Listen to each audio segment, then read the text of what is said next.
এর আগের দিনের ভিডিওতে তো তোমরা দেখলে যে গোপাল কেনা হয়েছিল, কেন কেনা হয়েছিল সেটাই আজকের ভিডিওতে বলবো। অনেকে জানে, আবার অনেকে জানে না। যারা জানে না তাদের জন্য বলছি।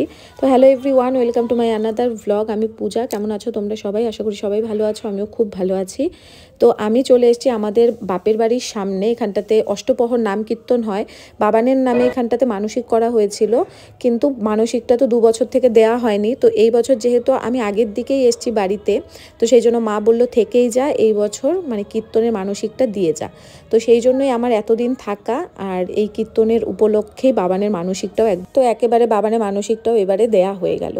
তো তারপর তো আরও 5 দিন ব্যাপী কীর্তন হবে। তো আসা যাওয়া তো থাকবেই, আমাদের একদিন লুট দেওয়ার ব্যাপার আছে, একদিন এমনিতেও আসা হবেই। তো তোমাদের সঙ্গে সবটাই শেয়ার করব অন্যান্য দিন। তো আজকেই সন্ধেবেলাতে সবাই মিলে আসলাম গোপালটাকে দিতে। তো এসে দেখি এখানে কুঞ্জ সাজানো হয়নি এখনও, কারণ এখন বাজে প্রায় ঘড়িতে 8টা মতন।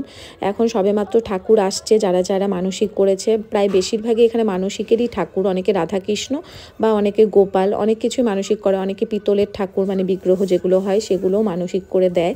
তো তারপর বাড়িতে সারা বছর পুজো করে। তো আসার পর এখানটাতে আসার সময় আমি সব কিছুই নিয়ে এসেছিলাম বাড়ি থেকে 1.25 কেজি করে, মানে যেমন চাল, ডাল, তেল, ঘি, নুন, দুধ, যা যা লাগে সব কিছুই একবারে আজকেই আমি দিয়ে দিলাম। যাদের বাড়ি আশেপাশে তারা হয়তো বা অন্যান্য দিন দেবে, কিন্তু আমি আজকেই দিয়ে গেলাম। কারণ অন্যান্য দিন আমি আসতে পারবো কি না সেই জন্য, কারণ বাবান তো এখন অনেকটা ছোট, কোনো দিন যদি আসতে না পারি সেই জন্য একদিনেই সব কিছু কমপ্লিট করে গেলাম। তারপর যে ফর্মালিটিসগুলো থাকে, যে কার নামে মানসিক, কী গোত্র, সেই সমস্ত কিছু লিখে রাখলো, তার সাথে নাম, যার নামে আর কি ঠাকুর, তার নাম লিখে ওই ঠাকুরের পায়ের মধ্যে একটা আঠা দিয়ে চিরকুট চিপকে দিতে হলো, কারণ তাহলে চিহ্ন থাকবে। যাই হোক, যার যার ঠাকুর সবারই কিন্তু মনেই থাকবে। সব থেকে পছন্দ হয়েছে এই ঠাকুরটা, যেটা শর্টস আমি তোমাদেরকে মানে শেয়ার করেছি। আর এই যে মহিলাকে দেখতে পাচ্ছ, উনি হচ্ছে সবসময় গুলিয়ে ফেলে আমাকে আর দিদিকে, কারণ উনি হচ্ছে ছোটোবেলাতে দিদি যখন ছোট ছিল তখন উনি আর কি মনির সব কাজকর্মতে হেল্প করে দিত। আর উনি সবসময় ভাবে যে দিদি হচ্ছে আমি। তো বলছে যে তোমার ছেলে না দেখলাম বড় হয়ে গেছিলো, আর এখন দেখছি আবার ছোট, এটা কি অন্য আরেকটা ছেলে? আমি বললাম যে না, ওইটা আমার দিদি আর এটা আমি। আর উনি যখনই আমার সাথে রাস্তায় দেখা হবে তখনই কথা বলবে, মানে উনি তো কথা বলতে পারে না, ওই ইশারাতে বুঝিয়ে দেয়। তো যাই হোক, এইটুকুই বা কয়জন কথা বলে বা চেনে, তো এরাই সব কিছু মনে রাখে। তো এখানটা তো অনেকের সঙ্গেই দেখা হলো, কথা হলো, অনেকেরই অনেক কিছু মানসিক ছিল, দিয়ে গেল, কে কী দিল সবারটাই ঘুরে ঘুরে দেখলাম কিছুক্ষণ।